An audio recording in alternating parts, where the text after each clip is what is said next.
咁到底係咩原因導致我哋嘅腸道會慢性發炎呢？除咗避開以上嘅風險因素以外，我哋仲可以做啲乜嘢去幫助維持同修復腸道呢？第一就係攝取足夠嘅富硒胺酸。除了牛肉有豐富嘅富硒胺酸外，可以直接使用補充劑，佢主要係腸道細胞常用嘅能量來源之一，亦有維持同修復腸道黏膜同埋腸道屏障嘅功效，能促進腸道上皮細胞之間嘅緊密連接蛋白，令到細胞之間緊密排列，防止消化食物嘅殘渣毒素，仲有害菌穿透牆壁進入血液。第二，幫助腸道維持健康平衡嘅腸道菌叢。當腸道入邊有足夠嘅益生菌，佢哋可以同有害細菌爭奪生存空間同營養素，亦可以製造乳酸同碘鏈脂肪酸，令有害嘅細菌冇咁容易生長同埋繁殖。咁有邊啲益生菌對維持腸道屏障同調節發炎反應特別有效呢？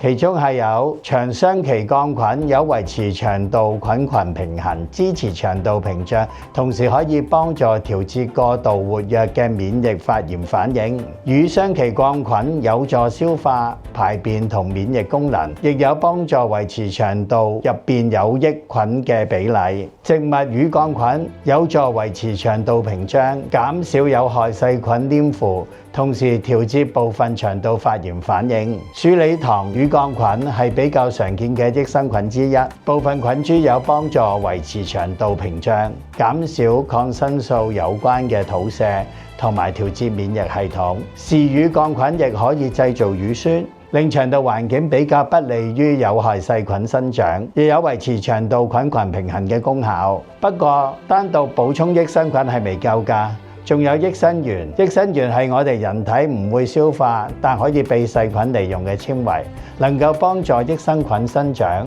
繁殖同維持活性。木寡糖就係其中一種益生元啦，可以支持雙歧桿菌等益生菌嘅生長，幫助改善腸道菌群環境。所以維持益生菌嘅同時，亦要攝取足夠嘅益生元啦。如果缺少益生元，令益生菌補充咗之後嘅效果大打折扣。